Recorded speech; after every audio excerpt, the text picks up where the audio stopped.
पिता माता च माधवः गच्छध्वमेनं शरणं शरण्यं पुरुषर्षभाः वरदं द्विरदाद्रीशं श्रीनिधिं करुणानिधिं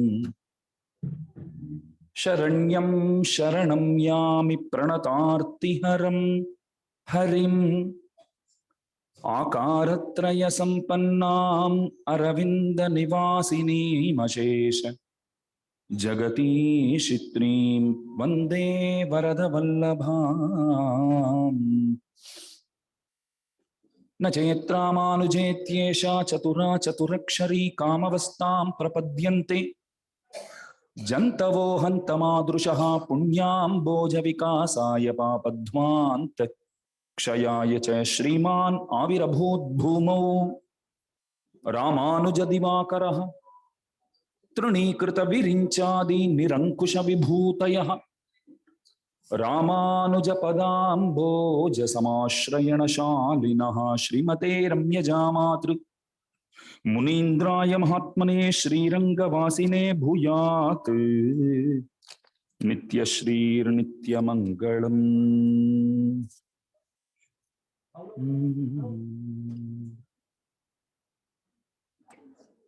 नजदीक वाले कोई पे वहां से आना।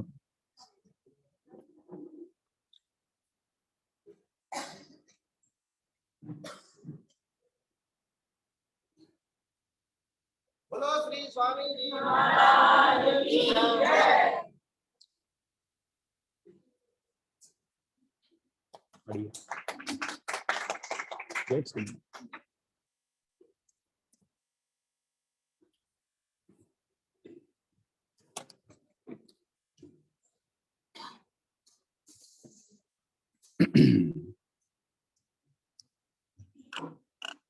अच्छा, दूर नहीं होता।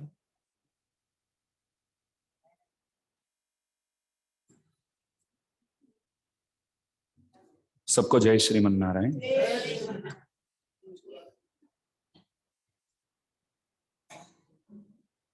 प्रभु हम सबको मनुष्य देह दिए हैं, बहुत कृपा से ये प्रदान किए हैं, कुछ खोजने के लिए दिए हैं। क्या खोजना है, किस बात को जानना है, ये सबसे पहले कोई विचार करे तो बहुत अच्छा होगा। ये सबका कर्तव्यांश है, ड्यूटी है, फर्ज बनता है कि मैं कौन हूं और मैं किसका हूं, ये जानना। एक गांव में एक आदमी रहता था जो लकड़हारा बोलते ना, उसको क्या बोलते, जाकर के वन में जाता है, जंगल में जाता है और वहां लकड़ी तोड़कर बेचने वाला। बहुत गरीब था बंदा, तो रोज जाता था, थोड़ा बहुत लकड़ियां वहां काट के लाता था, बेचता था। तो जीविका इस तरह वो चलाने वाला। तो जैसे जाता था तो एक संत वहां एक पेड़ के नीचे ध्यान कर रहे थे, तो रोज वो उनको देखने को मिले। तो जैसे अंदर जाता है तब वो विचार करता था कि प्रणाम करके जाओ, कोई महाराज बैठे हैं तो प्रणाम करके जाओ। जैसे प्रणाम करता है तब वो संत बोलते थे कि तू जो है ना बहुत बड़ा मूड है, तुम बेवकूफ हो।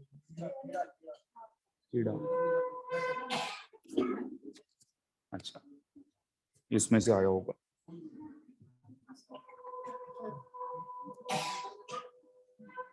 तो उस लकड़हारा को बोलते थे तुम जो हो एक बेवकूफ हो, पागल हो, मूड हो। और कोई बोलते थे तो हम दिखाते थे हम कौन है, संत बोल रहे हैं, सामने महाराज बैठे हैं, तो उनसे क्या लड़े, क्या झगड़ा करे, बोलते तो कुछ सही होगा। एक दिन उन्होंने पूछा प्रेम से, महाराज रोज मैं आता हूं, प्रणाम करता हूं, और लकड़ी काटने के लिए तो जंगल के अंदर जाता हूं, तो आपको प्रणाम करके ही तो जाता हूं। आपने एक दिन भी खुश रहो, आयुष्मान भवा, ये सब तो नहीं बोले आप। रोज क्या बोलते हैं आप? तुम बेवकूफ, तुम पागल, तुम मूड हो। ऐसा क्यों बोलते हैं आप? गुरुजी बोले मैं तो बहुत दिनों से बोल रहा हूं, तो आज ही तुम पूछ रहा है? सालों से बोल रहा हूं, तो जब भी मिलता है तब मैंने यही बोला है। तो देखो, ये पूछने पर इतना समय लगा दिया, तो सचमुच में तुम बेवकूफ हो। अगर बुद्धिशाली बंदा होता तो पहली बार ही क्यों ऐसा बोलते हो, मैंने क्या किया ऐसा? ऐसा तो पूछना चाहिए ना। ठीक है, आज तो पूछा है तो बोलता हूं। तो अंदर जंगल में तू क्यों जा रहा है? बोले कि आपको तो पता है, शाम को जब आता हूं तो लकड़ियां काट के लेके आता हूं, बस जीवन इस तरह चलाता हूं। बारिश बारिश आ जाए तो आ नहीं पाता हूं, तो उस दिन हम परेशान हो जाते हैं, क्योंकि रोजगारी जो है इस तरह आ करके मेहनत करके ले जाते हैं लकड़ी, और उसको बेचते हैं तो कुछ पैसे मिलते हैं, तो परिवार चलाता हूं इस तरह। तो स्वामी जी बोले, इसलिए मैं बोला कि तुम मूड हो, तुम पागल हो। अरे वापस उसी बात में आप आ गए। ठीक है, क्यों आप बताइए। अरे जंगल में ये काटने तो जाते हो, लकड़ी काटने तो, और आगे थोड़ा तो बढ़ेगा ना, आगे थोड़ा जाएगा तो वहां एक खान है, वैसे एक गढ़ है। क्या है? तांबे की खान है अंदर। वहां जाओगे तो तेरे को तांबा बहुत मिलेंगे वहां, और उसको बेचकर तू आराम से रह सकता है। वहां से तांबा थोड़ा ले जाएगा तो बेचेगा, तो एक दो दिन जंगल में आने की कोई जरूरत ही नहीं है। उन्होंने विचार किया कि ये जंगल तो मैं पूरा घूमा हूं, मेरे को तो पूरा मालूम है ये जंगल क्या है, विस्तीर्ण क्या है, कहां से कहां तक है, सब मेरे को मालूम है। महाराज तो ऐसे तो झूठ तो नहीं बोलेंगे, लेकिन बोल रहे हैं तो जाके तो देखते हैं आगे। और जाते हैं तो आगे गया तो सच में ही वहां वो तांबे की खान उनको देखने को मिला। तो अंदर जाकर के बहुत तांबा लेकर वो बाहर आया। 2-3 दिन तक चल सकता है, ऐसा समझो। महाराज को बोला, बहुत खुश हूं महाराज, मैं बढ़िया हूं करके गया, तो 2-3 दिन के बाद आया, क्योंकि वो बेचा तो जो पैसा मिला तो 2-3 दिन तक चला दिया, तो अभी वापस आया। तो गुरुजी बोले, तुम पागल हो, मूड हो। आपने जैसे बोला वैसे तो वहां गया था, तो तांबे की खान से मैंने, नहीं नहीं, जो मिलना चाहिए, जो प्राप्त करना चाहिए, उसके पीछे नहीं भागते हो, इसलिए मूड हो। क्यों ऐसा बोल रहे हैं आप? अभी मेरे को क्या करना है? नहीं, और भी आगे बढ़ोगे तो चांदी की खान है, वहां से चांदी तेरे को मिल सकता है, तो 15-20 दिन तक चलेगा। फिर तो वो ले जाएगा, बेचेगा, तो 15-20 दिन तक आने की कोई जरूरत नहीं। ऐसा है तो जाके देखता हूं। तो गया था तो मिला, तो शाम को ऐसे गुरुजी को हाथ दिखाकर चला गया। दूसरे दिन खुश होकर के आया बंदा, आज से मूड नहीं बोलेंगे मेरे को। दूसरे दिन मतलब 15 दिन के बाद मूड नहीं बोलेंगे, पागल नहीं बोलेंगे मेरे को। वो आकर बोला, गुरुजी मेरे को एक बात की दुख है, पहले रोज मिलता था, अभी तांबे की खान आपने दिखाया तो 2-3 दिन आपका दर्शन नहीं हुआ, अभी चांदी की खान आपने दिखा दिया तो 15 दिन हो गया आपसे मिलने पर, बस इस बात की दुख है, बाकी तो खुश हूं। अभी भी बोलता हूं तुम बेवकूफ हो, पागल हो। क्यों, क्या है? और भी आगे जाओगे तो आपको ही पता चल गया। सोने की खान है, तो वहां जाओ। तो वहां गया तो तेरे को कुछ मिलेगा, तो जाएगा तो कुछ मिलेगा। 2-3 महीने तक फिर इस तरफ, इस रास्ते पे आने की कोई जरूरत नहीं है, जंगल आने की कोई जरूरत नहीं है। तो गया वहां तो मिला भी सही, और गया बंदा। 2-3 महीने के बाद वापस आया, बोला कि गुरुजी अब बोलेंगे कि जो भी बोलता हूं तो सुनता है, समझ कर करता है, और वहां जाकर के जो मैं बोलता हूँ वो चीज तू प्राप्त करता है। लेकिन उनके मन में इतना भी विचार आया कि ये सब हमको बताते हैं, वो गुरुजी कभी वहां जाते नहीं है, वो वहां जाते हैं तो वो स्वयं प्राप्त करके खुश रह सकते हैं, लेकिन वो बेचारे ऐसे भिखारी की तरह बैठे हैं, और कोई कुछ प्रसाद खाने देते हैं तभी लेते हैं। वो क्यों इस तरह जीवन चला रहे? हमको बताते हैं कि वहां जाओ, ये खान है, ये गढ़ है, वहां से ये मिलेगा, वो मिलेगा, तो खुद जा सकते थे नहीं, लेकिन जाते नहीं क्यों? और वो ऊपर से मेरे को बोलते हैं मैं मूड हूं, मैं पागल हूं। मेरे को लगता है इतने सारी विषय जानते हैं किधर क्या मिलता है करके, तो भी नहीं जाते हैं, तो वो मूड है, वो पागल है वैसे। तो बाद में गया, 2-3 महीने के बाद गया। अभी तो आना पड़ा स्वामी जी, 2-3 महीने तक बस जो पैसे हाथ में था वो सब लेकर के हमने खर्चा कर लिया। अभी भी बोलता हूं तुम मूड हो, तुम पागल हो, तो और आगे जाओ तो क्या मिलेगा? डायमंड, हीरे की खान है। तो वहां जाओगे तो 1 साल तक आने की जरूरत नहीं। तो वहां भी गया, लेके आया, और 1 साल लगेगा गुरुजी से मिलने के लिए बोलकर, गुरुजी 1 साल लगेगा अभी आपसे मिलने के लिए, बुरा मत मानना। बोल अभी भी बोलता हूं तुम मूड हो। तो उन्होंने आगे से पूछा, आगे क्या प्लैटिनम की खान है क्या, आप कुछ बताइए। अरे बंदा, कब तक इस तरह विषयों के पीछे तू भागता रहेगा? बोलो, जो ढूंढना चाहिए उसे नहीं ढूंढता है, जो ढूंढने योग्य है उस चीज को नहीं ढूंढता है। बाकी सब आप ढूंढ कर क्या करोगे? बाकी सब ढूंढने से क्या मिलेगा? एक गुरु जी थे, एक गांव में गए थे, तो वहां पैसा वाला बंदा एक था, बहुत पैसा वाला था, थोड़ा अभिमानी भी था। कोई भी घर पे आवे तो वो दिखाता था, अब ये बेडरूम देखिए, इसमें जो फर्नीचर वगैरह जो किए हैं ये इस देश से लाए हैं, ये इस देश से लाए हैं। कोई भी आवे दिखाने में, कुछ लोग ऐसे होते हैं, वो दिखावा करने में बहुत मजा आता है। ये वहां से लाए हैं, ये यहाँ से लाए हैं। दुनिया में सिर्फ 2-3 घर में ही इस तरह फर्नीचर है, एक अंबानी जी के घर पे, एक अदानी जी के घर पे, और एक हमारे घर पे। बोलते हैं लोग इस तरह दिखाने में। तो संत लोग इन सब विषयों के पीछे कभी तो मोहित तो नहीं होते। यही है ना बात। तो दिखाते तो देखते हैं, दिखाते तो क्या करें, हंसते हंसते हम देखते हैं। कोई भी वो, आप भी क्या करें, अच्छा ऐसा है क्या, अच्छा ऐसा है, ऐसा है क्या, तो ऐसा देखते हैं। तो गुरुजी बोले, ये सब क्या करने का है? ठीक है, सब बनाया है, अच्छा है तो रहो। इतना बड़ा मकान भले बनाया हो कोई भी, तो एक जगह पे तो हम बैठ सकते हैं एक समय पे। बोलो, अभी इधर भी मैं बैठूं, ये मकान मेरा, ये तो ऊपर भी मैं बैठूं, वो चलेगा? नहीं चलेगा। कोई एक जगह पे ही तो बैठ सकते हैं। ऐसा सुना मैं कि जब आदमी भले जितना भी करे, तो बाद में तो बस 6 फीट की जमीन जो है वही तो उनके लिए है, अगर दफन विधि करते हैं समझो। वो भी मुंबई जैसे क्षेत्रों में मैंने कहीं पढ़ा था कि उसके लिए भी जगह नहीं है अभी। बोलो, वो 6 फीट हो तो बहुत कष्ट पड़ता है। इसलिए तो आप मानेंगे नहीं, कड़े कड़े कोई चला जाता है तो उसको ऐसे कड़ा रहकर, मतलब कड़े कड़े उनको वैसे दफन कर देते। ऐसे बंदा ऐसे कड़ा ही रहता है बाद में भी, जगह नहीं है, क्या करे बोलो, ऐसे कष्ट है। तो इस तरह है। तो स्वामी जी बोले उनको कि पैसा सब कुछ है, ठीक है, तो तेरे को मैं एक काम करेगा तो गुरुजी आप बोलेंगे तो मैं करूंगा अवश्य। एक सुई उनके हाथ में दिया उन्होंने, एक सुई।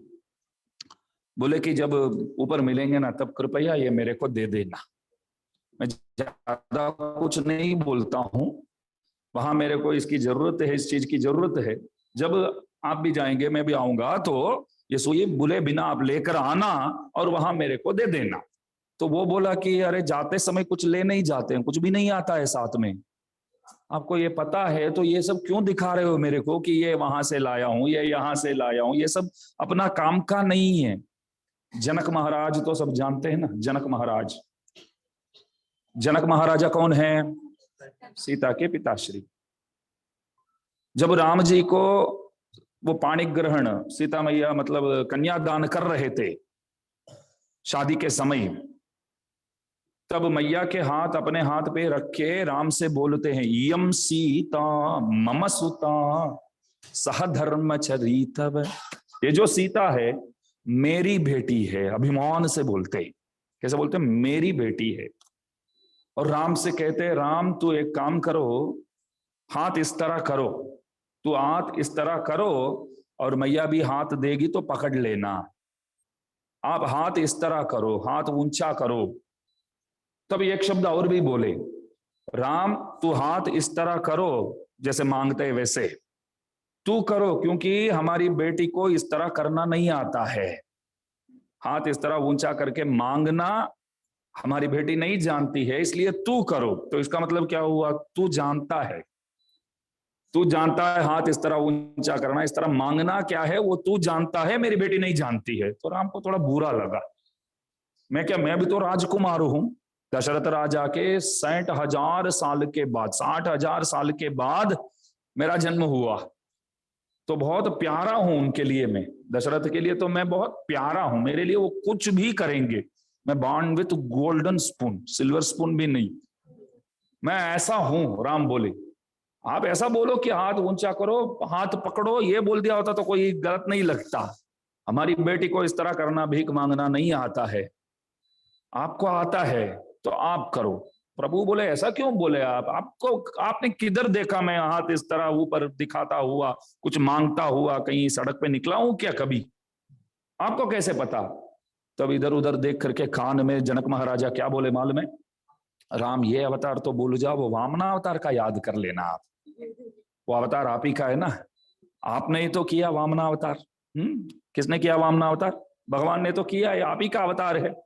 3 पग मिट्टी के लिए आप किसके पास गए थे? महाबली के पास गए थे, 3 पग मिट्टी के लिए।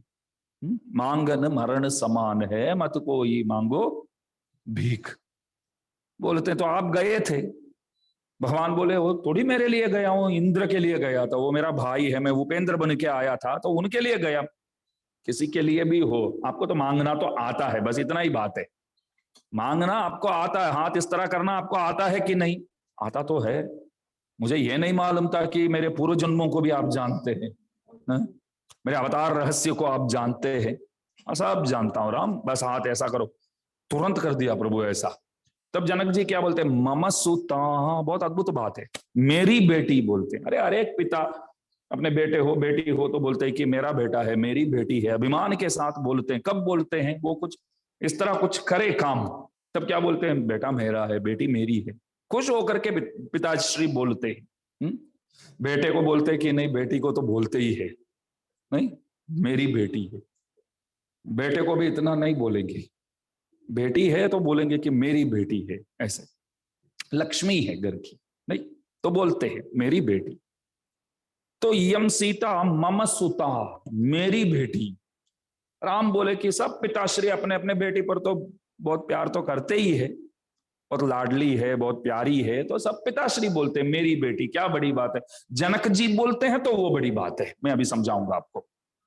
जनक जी कभी किसी चीज पर वो अभिमान नहीं करते, कभी ये मेरा है, ये तेरा है, सब उनको तो मालूम ही नहीं था। ऐसा मैं मेरा कभी उनके स्वभाव में है ही नहीं। मैं बोले तो अहंकार, मेरा बोलूं तो ममकार। ममकार ममकार ममता बोलते हैं ना, जो मेरा मेरा बोलूं तो वो ममता ममकार, मैं बोलूं तो वो अहंकार। अहंकार ममकार यही है।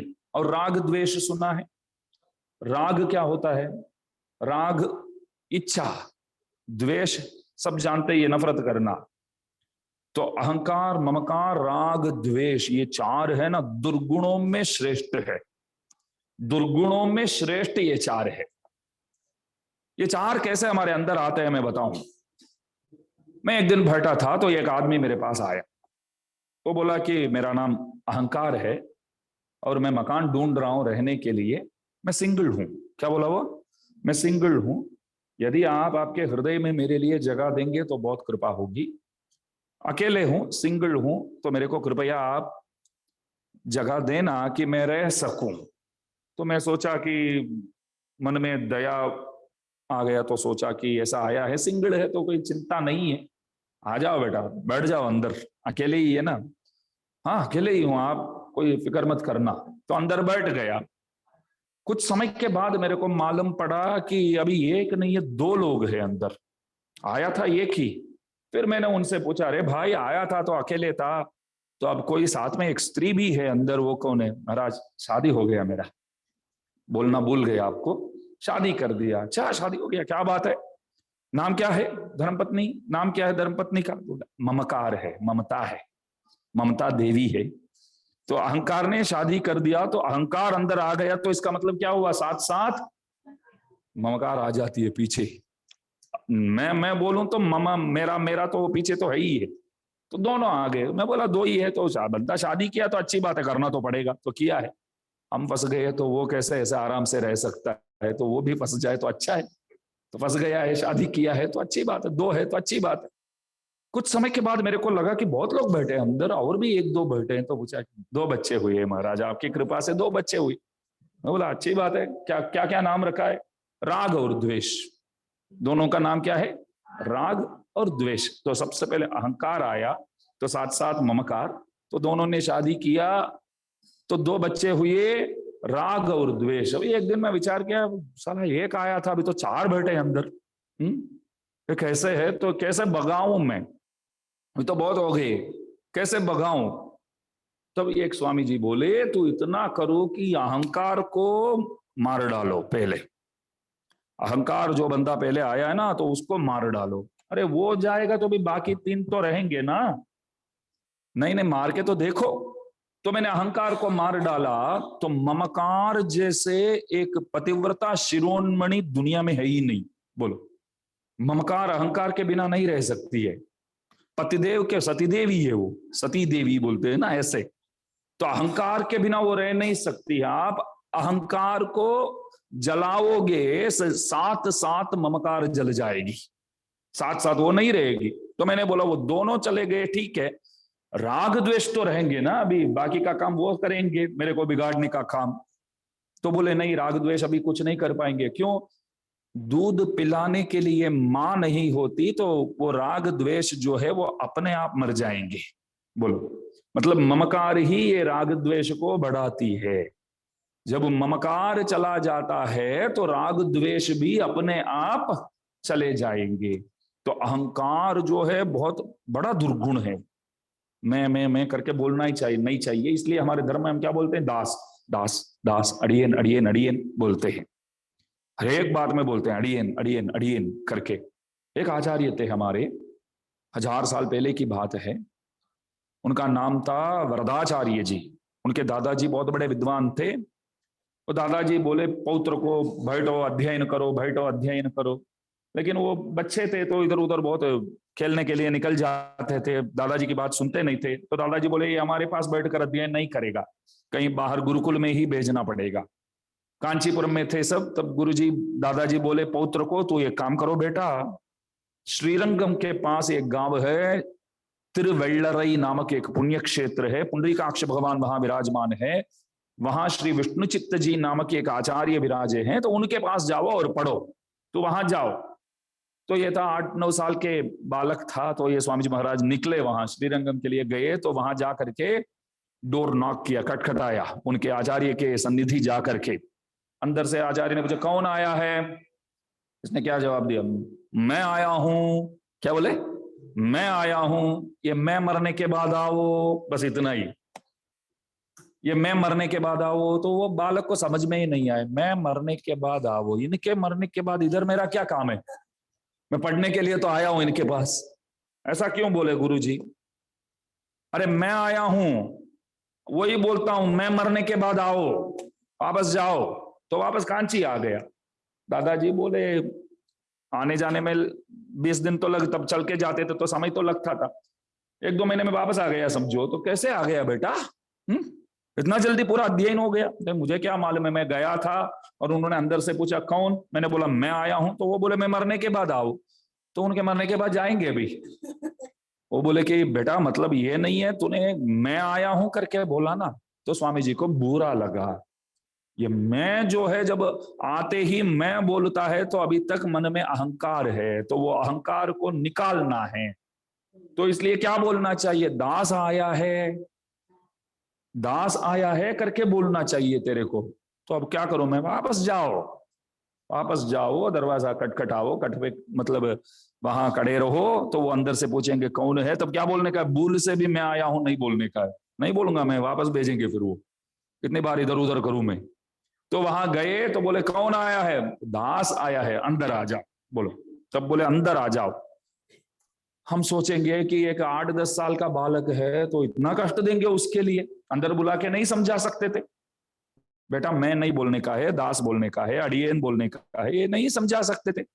अच्छा कांची वापस भेजेंगे उसके लिए? हाँ, टीचर्स सब बहुत बहुत स्ट्रिक्ट थे, लगता है ऐसा नहीं? तब बहुत स्ट्रिक्ट।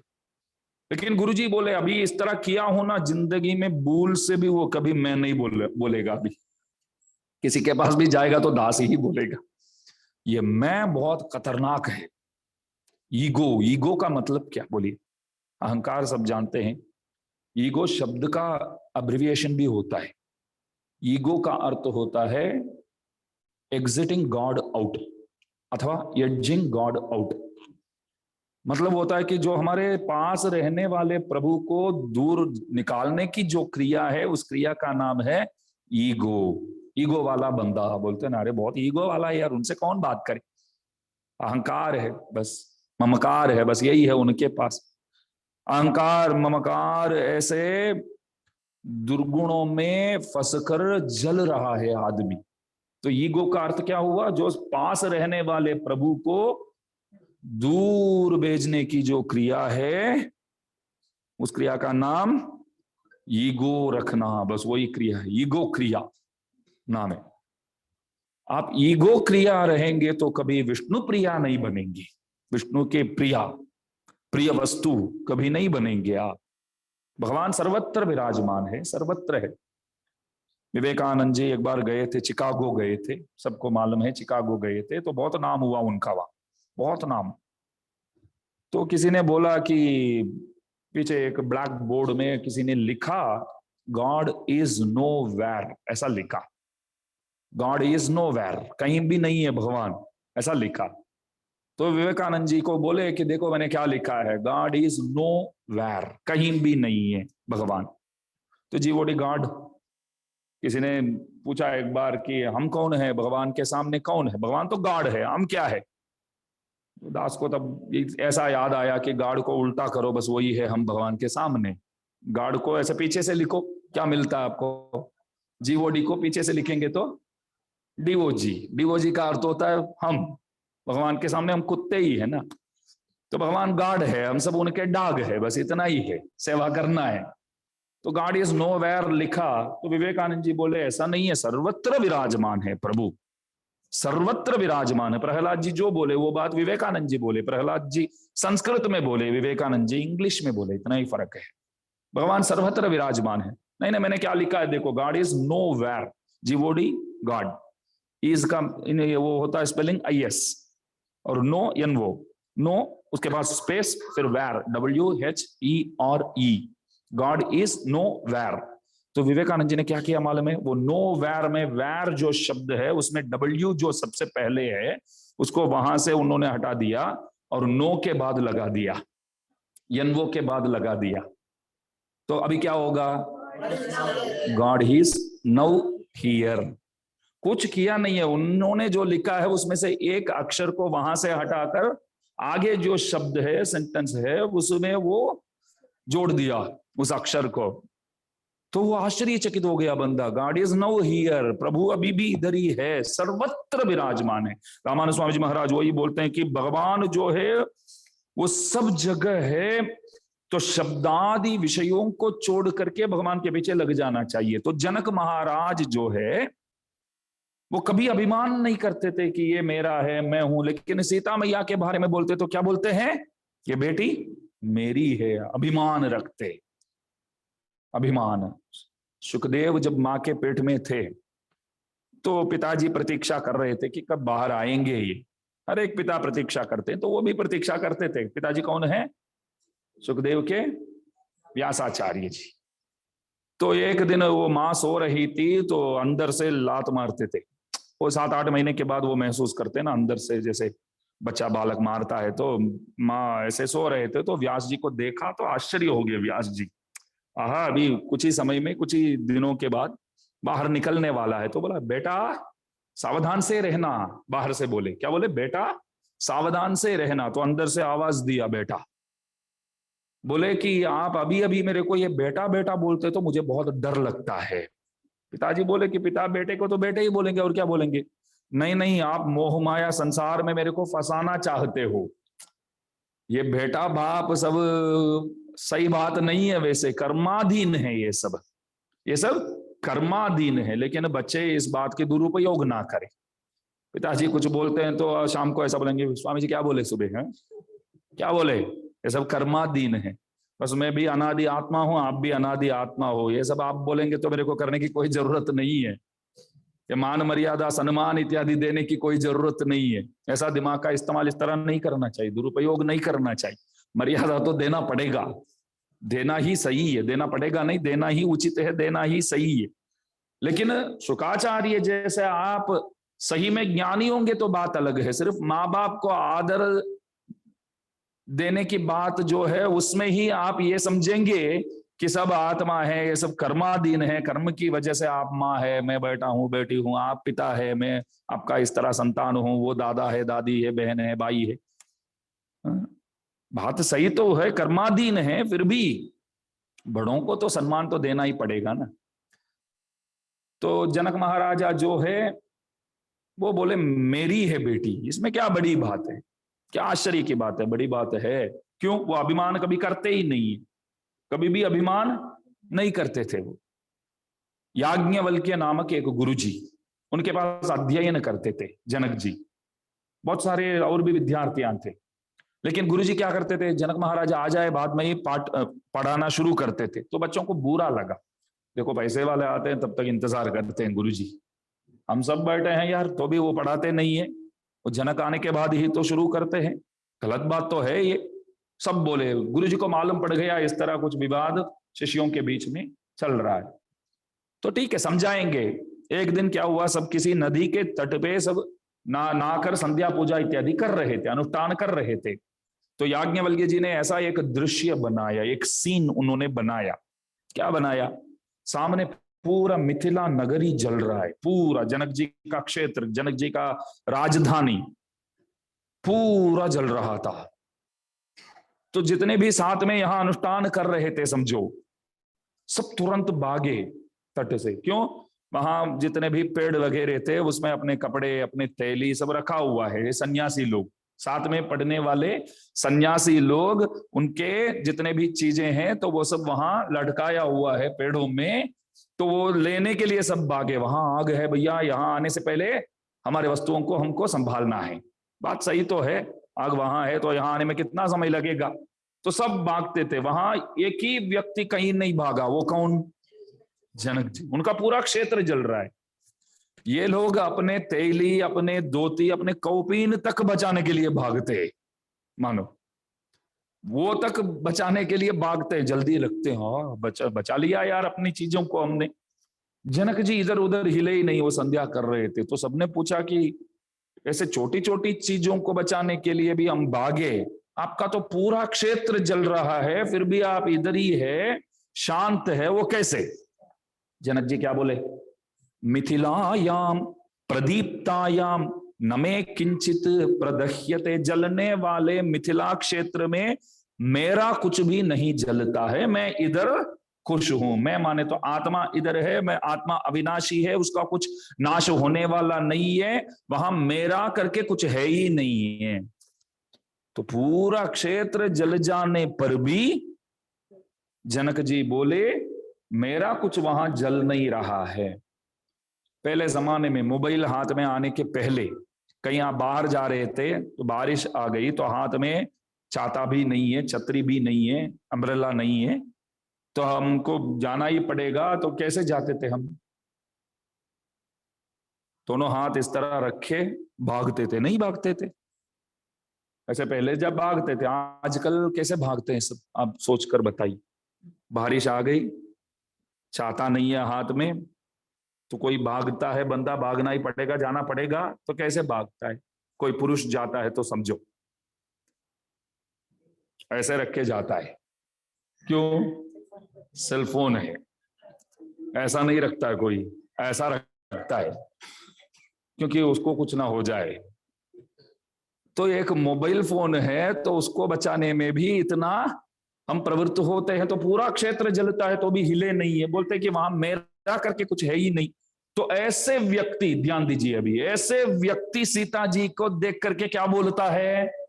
ये मेरी बेटी है। तो मैया की महिमा देखिए आप, जो अभिमान कभी रखता नहीं है, करता नहीं है, वो भी बोलता है कि ये बेटी मेरी है।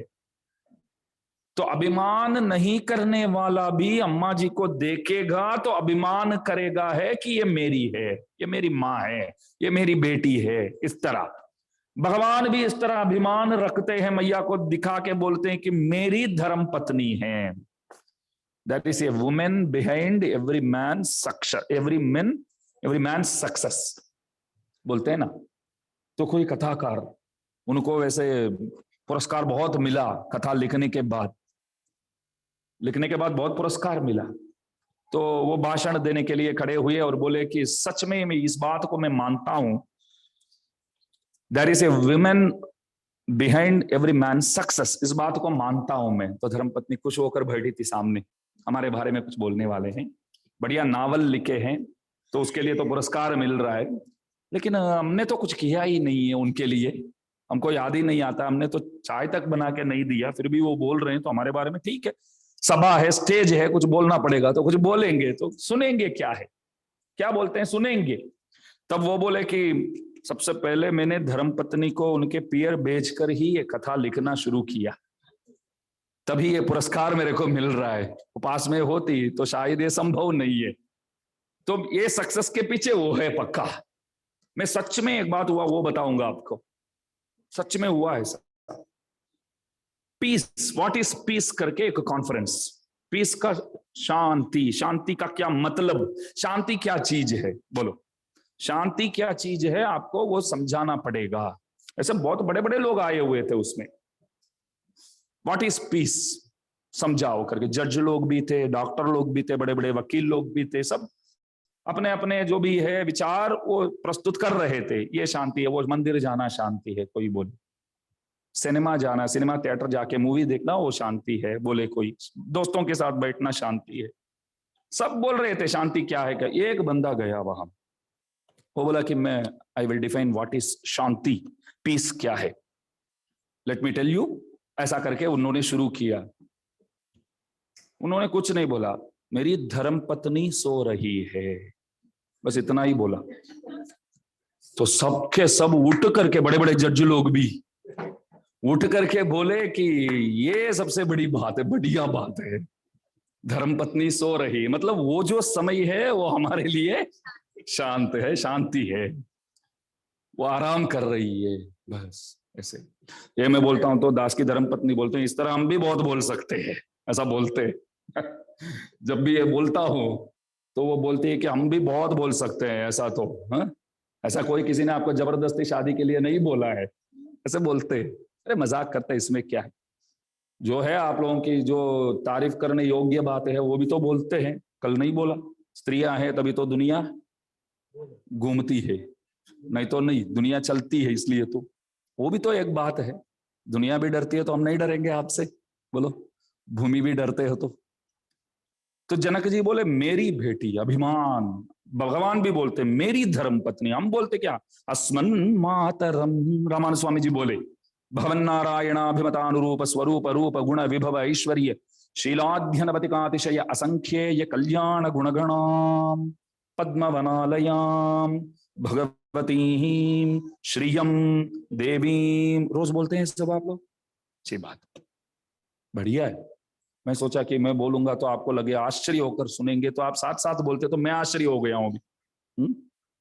मैं सोचा कि आप सोचेंगे स्वामी जी कैसे कंठस्थ करके ये बोलते, ऐसा आप सोचेंगे तो मैं अभी सोच रहा हूं कि आप लोग कैसे कंठस्थ किया, ऐसा। बहुत सुंदर चूर्णिका है वो, गद्यत्रय के शुरुआत में रामानुज स्वामी जी बोलते हैं, अम्मा जी को देख करके किस तरह वो प्रस्तुत करते हैं, देखिए आप सामने, स्वरूप रूप गुण विभव ऐश्वर्य शीलाध्यनवतिकातिशय, ऐसा सोच कर जब भी ये बोलते हैं ना, आपको ऐसा लगना चाहिए कि रामानुज स्वामी जी अंदर से बोल रहे हैं, तभी आप भाव से बोल पाएंगे। अखिल जगन्मातरम अस्मन्मातरम, सबके माता बोले तो रामानुज स्वामी जी को इतना मजा नहीं आया, फिर बोले मेरी माँ हो आप मेरे हो। दास भी सबको बोलता है कि भगवान के दो आंखें हैं, तो एक आंख से पूरे ब्रह्मांड उनके जितने भी सृष्टि सब देखता है, एक आंख मात्र मेरे को देखने के लिए ही रखते हैं, ऐसा मानो। उनके दो नेत्र है, दिव्य नेत्र, एक तो बाकी सबको देखने के लिए, और एक नेत्र जो है सिर्फ मेरे ऊपर कृपा करने के लिए ही, और किसी के लिए नहीं है वो, ऐसा समझना चाहिए, ऐसा मानना चाहिए। त्वदीक्षण सुधा सिंधु वीचि विक्षेप शीकरैहि कारुण्य मारुता नीतैहि शीतलैरभिषिंच माम। कांचीपूर्ण स्वामी जी महाराज वरदराज भगवान से प्रार्थना करते हैं, भगवान दो प्रकार के बारिश है, बारिश दो प्रकार के हैं, कैसे, अविवेक गनांदधिमुखे बहुधा संतत दुख वर्षिणी, दुख वर्षा, उसमें से बचना है। तो दूसरी वर्षा क्या है, कृपा वर्षा, भगवान की जो दृष्टि हमारे ऊपर पड़ जाए तो दुख वर्षा से हम बच जाएंगे, दुखों से हम बच जाएंगे। तो वो वर्षा में ही नित्य निरंतर हमको रहना है, उसी बारिश में। भगवान की दया दृष्टि जो है, अमृत सागरांतर निमग्न, अमृत सागर के अंदर डूबे है तो जो मजा आएगा, तो वो मजा भगवान जब देखते हैं तब हम प्राप्त करते हैं। तो ये अहंकार ममकार छोड़ना चाहिए। ऐसा नहीं है कि कुछ मैं इकट्ठा करता रहूं, इकट्ठा करता रहूं, इकट्ठा करता रहूं तो मैं विषयों के दास बन जाऊंगा। कभी विषयों के दास नहीं बनना है, प्रभु के दास बनना है। इसलिए तो महाराज उस लकड़ी हारा जो आता था, तो लकड़हारा जो वो लिख के रखता हूं, कोई कोई शब्द दास को मालूम नहीं है तो गूगल में सर्च करके लिखता है। तो लकड़हारा से वो क्या बोले, तू पागल है, तू मूड है। तो उन्होंने आखिर पूछा, प्लैटिनम की कान तक आपने दिखा दिया और मैंने भी वहां से लेके आ गया हूं, बहुत पैसे वाला हूं अभी, फिर भी मैं मूड हूं क्या? अरे ये सब ढूंढते हो, कभी हृदय के अंदर क्या है कभी ढूंढा है, कभी विचार किया है? हम विमर्श तो बाकी सबके बारे में करते हैं, कभी अपने बारे में, खुद के बारे में विमर्श करते हैं? कभी खुद के बारे में कोई विमर्श करता है? मैं पूछूं, आपके बहुत पसंद की 5 व्यक्तियों का नाम लेना। आप बोलो, आपके कोई भी अभिनेता भी हो भी चलेगा, अभिनेत्री भी चलेगा, कोई भी हो भी, आपको 5 व्यक्ति पसंद, आप 5 नाम आप बोलो, कौन कौन? सही में बोलो, कोई दिक्कत नहीं, बोले 5 व्यक्ति, पसंदगी व्यक्ति आप बहुत पसंद। रोजर फेडरर हो सकता है, विराट कोहली हो सकता है, नडाल हो सकता है, नहीं तो 5 किसी का नाम तो लो। घर वाले तो सबको पसंद है, वैसे कोई हमको मानते ना, कोई किसी को इंस्पिरेशन भी मानेंगे, मोदी जी पसंद है लोग बोलेंगे, नहीं कोई बोलेंगे राहुल गांधी जी पसंद है, एक स्वामी जी, 5 नाम, ठीक है। ऐसा सामान्य व्यक्ति से मैं पूछूं, समझो हम सबको छोड़ दीजिए, मैं स्कूल में कहीं पूछता हूं किसी को, तो वो बोलेगा सबसे पहले कि किसी कोई ना कोई खान का तो नाम लेगा पहले, अथवा और कोई का अक्षय कुमार बोलेगा, कोई भी बोलेगा, अमिताभ बच्चन बोलेगा, जो भी बोलेगा पहले, फिर ए.आर. रहमान का नाम लेगा कोई, अथवा और किसी का भी नाम ले सकता है। नौशाद बोलेगा, वो पुराना व्यक्ति हो तो बोलेगा नौशाद जी क्या म्यूजिक, ऐसा बोलेगा। और क्रिकेट में बोलूं तो कोई विराट कोहली का, धोनी, रोहित शर्मा कोई बोलेगा, कोई और टेनिस में किसी का 5 नाम तो बोलेगा कोई। पहले इन 5 नाम मैं बोलूं कि पसंदगी व्यक्ति कोई 5 नाम आप बताओ, अपना नाम कोई नहीं बोलता है इसमें। कोई बोलेगा आई लव माई सेल्फ, कोई बोलता है? कोई नहीं बोलता। क्यों कोई नहीं बोलता है? कोई अपने आप को चाहता ही नहीं है, इसलिए नहीं बोलता है। क्योंकि अपने बारे में हमको मालूम है, तो हमको लगता है कि चाहने योग्य कुछ बात रहा ही नहीं हम में, तो हम कैसे अपना नाम देवे। इसलिए ऐसे बनना चाहिए, कोई आपसे पूछे तो सबसे पसंदगी व्यक्ति आपके लिए कौन है, तो ऐसा बोलना चाहिए सबसे पहले मेरे लिए, मेरे को बहुत अच्छा लगता हूं। तो अपने व्यवहार इत्यादि भी, विचार इत्यादि भी ऐसा बनना चाहिए, ऐसा होना चाहिए, तभी आप अपने आप को चाहेंगे। बोलो, राम के सामने, उनके सन्मुख लव कुश दोनों रामायण पेश किया, उनके सामने गा रहे थे दोनों, राम का पूरा चरित्र, कोई चैप्टर बाकी नहीं है। राम डरे क्या? राम का पूरा उनके जीवन में जो भी हुआ है हम अभी बताएंगे। लड़के बोले दोनों, तो राम घबरा गए क्या? नहीं बेटा, सब बात नहीं बोलने का है। अगर हम होते तो क्या बोलेंगे? सब बात नहीं बोलने का है, गलतियां भी किया है सबने, गलतियां बहुत ज्यादा किए हैं। नहीं, मैं बोलूं कि आपका जीवन चरित्र पूरा का पूरा मैं अभी यहां वर्णन करूंगा, तो आप क्या बोलिए, इसके लिए आए हैं आप यहाँ? आपको तो सत्संग करने के लिए बुलाए हैं, हमारे बारे में बोलकर क्या करने का है? वो हम भी भूलना चाहते, हमारे बारे में हम भी भूलना चाहते, दोषों को भूलना चाहते, बहुत दोष किए हुए हैं। तो आप बोलेंगे स्वामी जी के दोषों के बारे में अभी मैं आपको बताऊंगा। बोलूं तो मैं बोलूंगा इसकी क्या जरूरत है भैया, दोषों के बारे में बताने की क्या जरूरत है? राम डरे नहीं, क्यों? उनके जीवन में दोष है ही नहीं, सच्चरित्र युक्त है भगवान, एकदम परम शुद्ध है, परम पावन है, तो वो डरते ही नहीं। बोले कि हमारे बारे में जो भी बोलना है बोलो, क्योंकि यहां चिंता करने की कोई जरूरत ही नहीं है, कभी मैंने कुछ भूल किया ही नहीं हूं, गलती किया ही नहीं हूं। और एक बात है, अगर किया होता तो भी मैं मानने के लिए, स्वीकारने के लिए तैयार हूं। ये बहुत बड़ी बात है, ये बहुत बड़ी बात है। हमारे दादाजी, बड़े दादाजी अण्णंगराचार्य स्वामी जी महाराज करके बहुत बड़े विद्वान थे। अभी जो स्वामी जी महाराज आए हैं, बड़े स्वामी जी, उनके दादाजी के शिष्य थे हमारे दादी जी के पिताश्री प्रतिवादी भयंकर अण्णंगराचार्य स्वामी जी महाराज। बहुत बड़े विद्वान थे, बहुत बड़े विद्वान। वो एक बार आழ்वार नगरी गए थे, शरकोप स्वामी जी का अवतार स्थल गए थे। तो लेटे थे तो दो बच्चे आए पांव दबाने, सेवा करने आए, चरण सेवा करने आए, दो बच्चे थे। तो स्वामी जी लेटे लेटे दोनों से बोले, दोनों का जनोई संस्कार हो गया? वो बोले कि हो गया। दोनों संध्या वंदन करते हैं। तो एक लड़का बोला कि स्वामी जी मैं नहीं करता हूं, सच बोला मैं नहीं करता। और दूसरा लड़का बोला कि मैं करता हूं।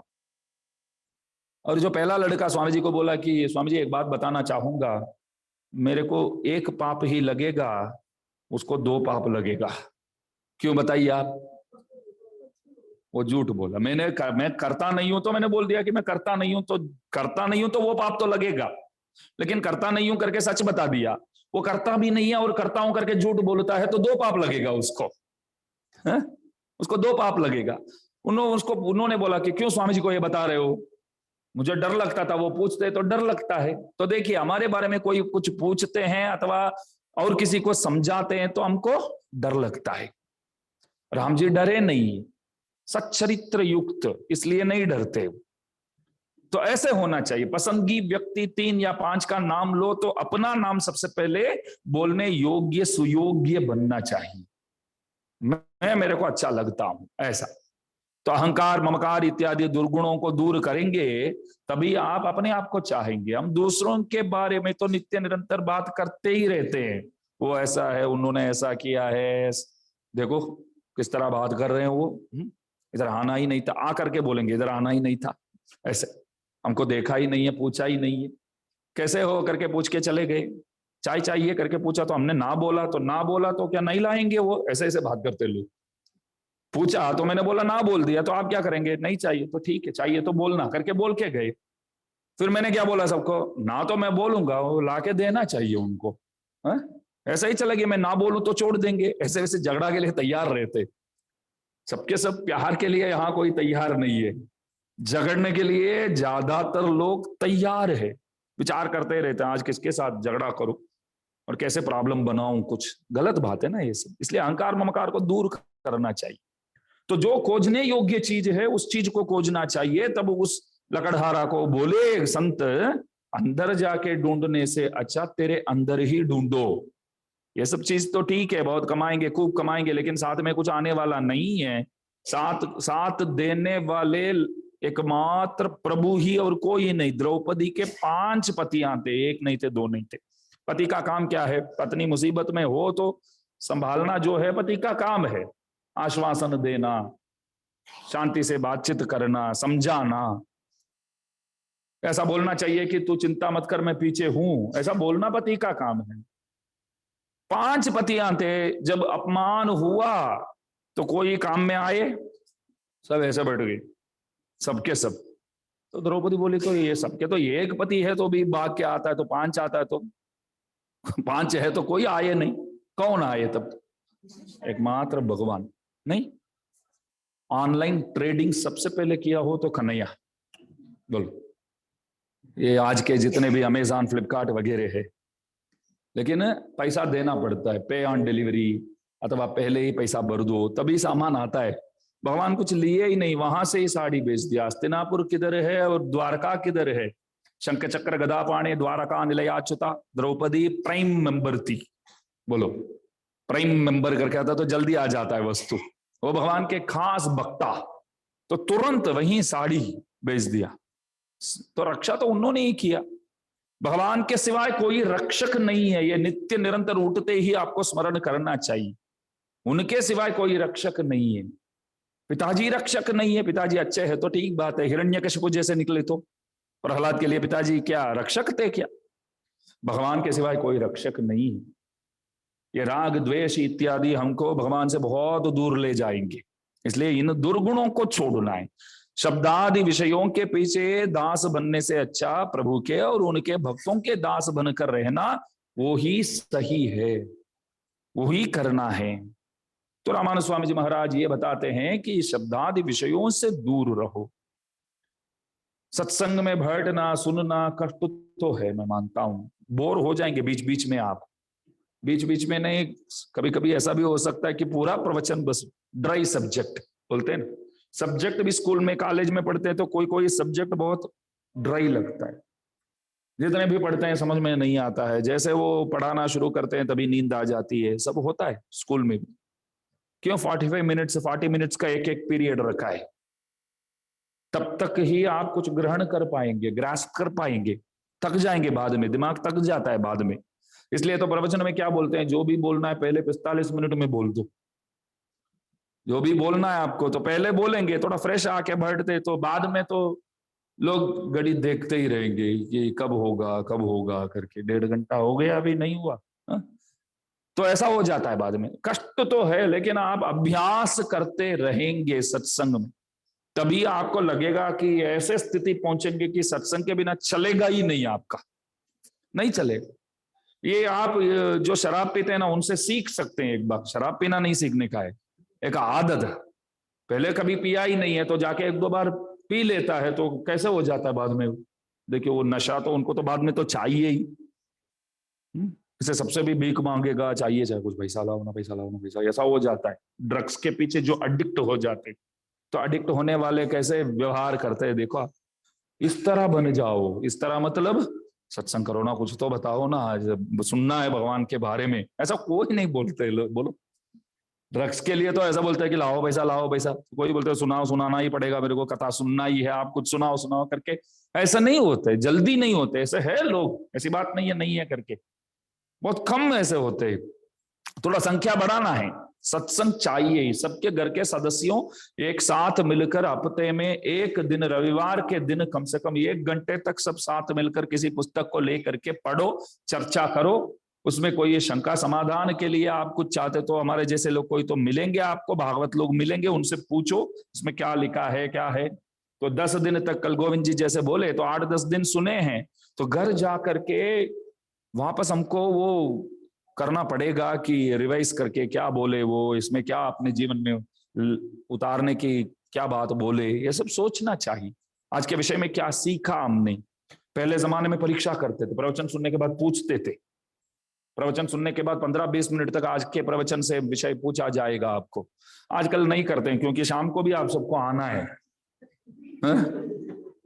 मैं पूछूं तो ये सब पूछते हैं तो सबके सामने अच्छा नहीं लगता। हम ऐसे ऐसे ब्रह्मा जी होकर के देखते।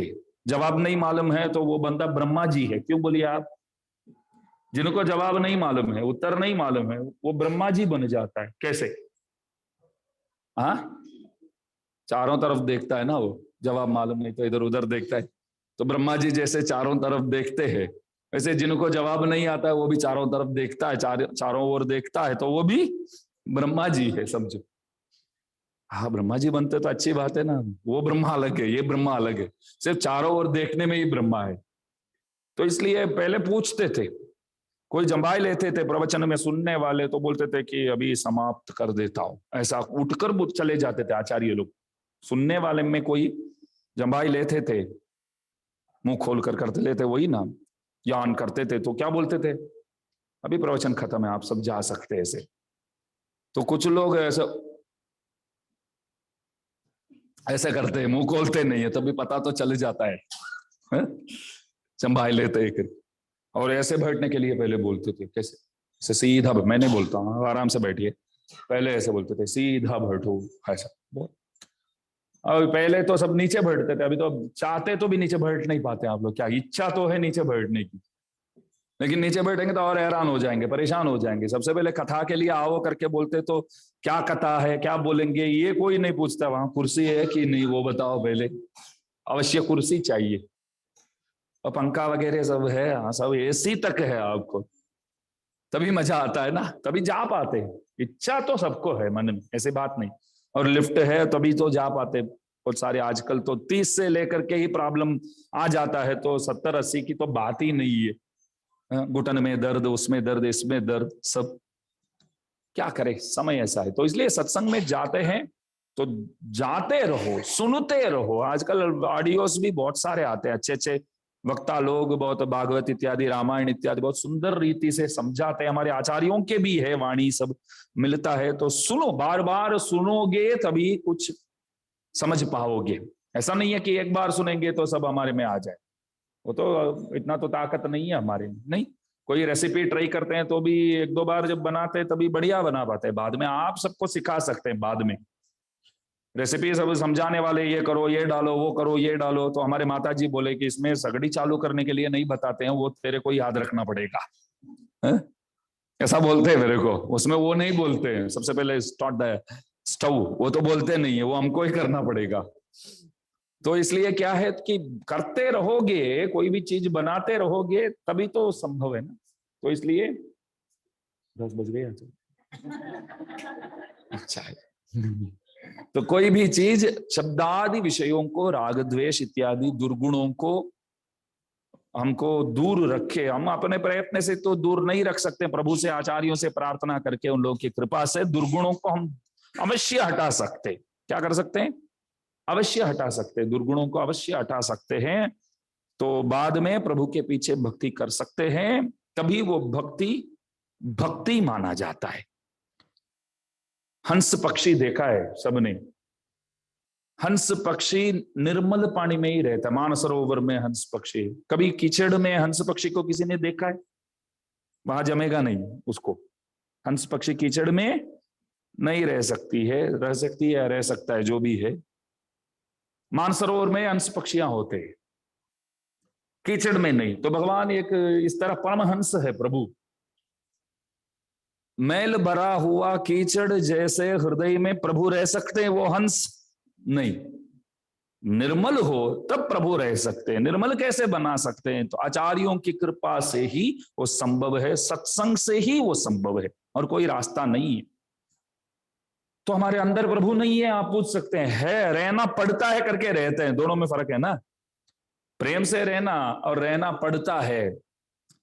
आज सुबह ऊपर यहाँ जो सेवा करते हैं, नरेश जी करके है एक लड़का, सेवा करते हैं ऊपर, तो देखते तो वो हंसता है, मैं भी हंसता हूँ। नरेश ऊपर है ना एक लड़का, उन्होंने मुझसे पूछा कि 27 तक है आप लोगों का कार्यक्रम, मेरे को पूछा।